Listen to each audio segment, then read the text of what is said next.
Welcome to Mama Lucy channel. Today I'm going to show you how to make buñuelos, and I'm doing this buñuelos for my New Year's Eve party, straight from mi abuelita Elena's recipe. Buñuelos are very simple and easy, but it takes a little bit of an extra care and love. So if you follow the steps, you will be able to make the most delicious dessert ever. Buñuelos does not require too many ingredients. All we're gonna need is 2 cups of sugar, about 5 cups of flour, an egg, and this is optional, ground cinnamon, lard, and water. The last ingredient that you're gonna need is the oil to fry them. And that's very easy recipe, but super delicious. And if you have your grandkids, your grandnieces, anybody could try to help you, it makes it much easier, much fun.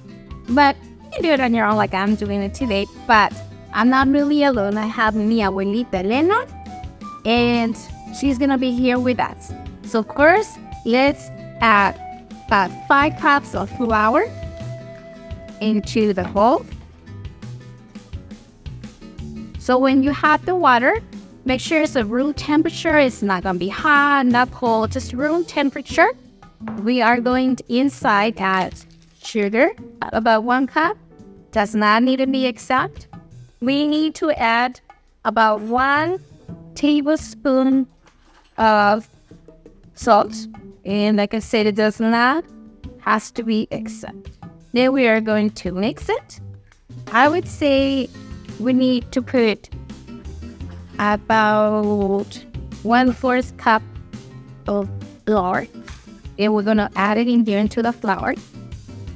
So it's like feeding butter, something pretty much like doing biscuits, or also the frio who knows how to make tortillas, flour tortillas.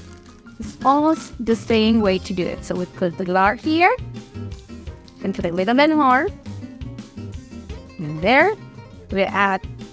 Slowly, we're gonna mix it. And then this is a good therapy as you are mixing the ingredients. You can add the water and add it slowly.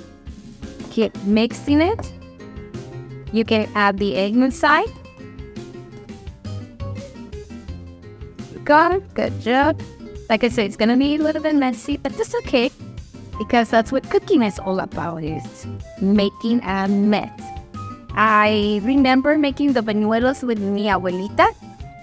Not literally making them, but actually seeing her making the buñuelos. And I remember seeing the process of it. And I was always amazed to see how much work it is. It's an easy process, but at the same time, it's hard. It's not easy.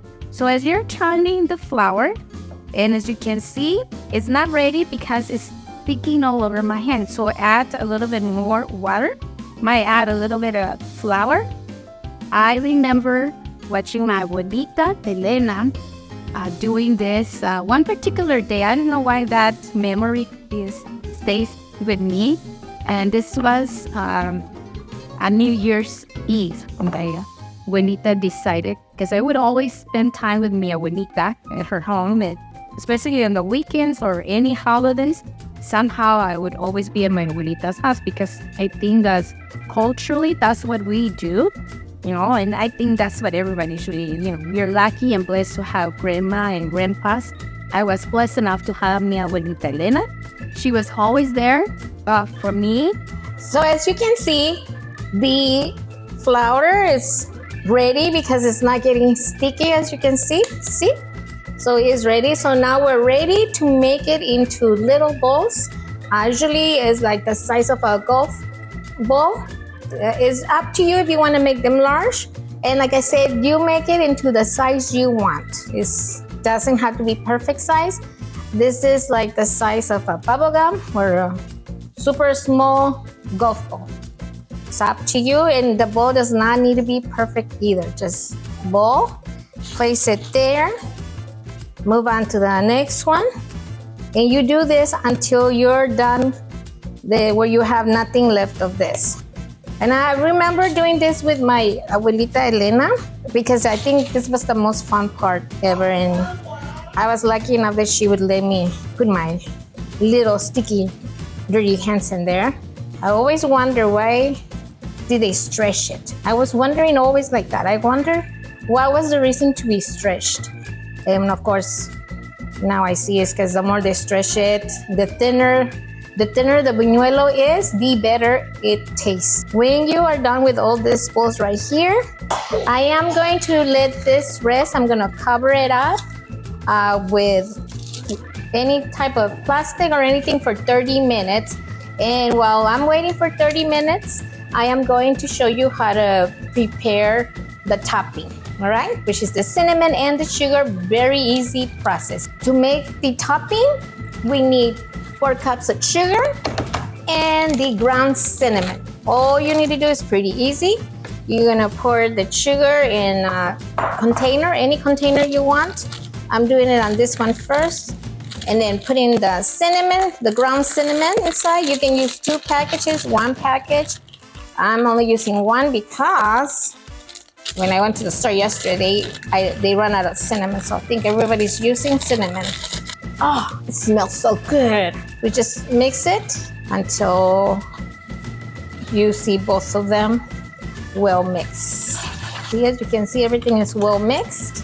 And we're just ready for the deliciousness coming up. A couple days ago, I dreamed about my abuelita Elena. And I could see her in my dream. Then I saw her in my dream just making buñuelos. And I was just looking at her and making those buñuelos. And like I said, maybe it was a memory from my childhood. I had a nice feeling about it. And for a couple of days, I've been thinking about, I need to make buñuelos. I need to make buñuelos. And finally, I'm making my buñuelos. And then this is in honor of my abuelita Elena. Very nice, sweet, strong person. And I miss her very much. And even though the people that you love goes away, I believe they're still here in your heart, and, in your dreams and in your memories of them. And this is one of the things that I wish all of you for New Year's is to live the fullest you can of life and enjoy life, but also enjoy your loved ones, because you never know when is the last time you're going to say goodbye to them.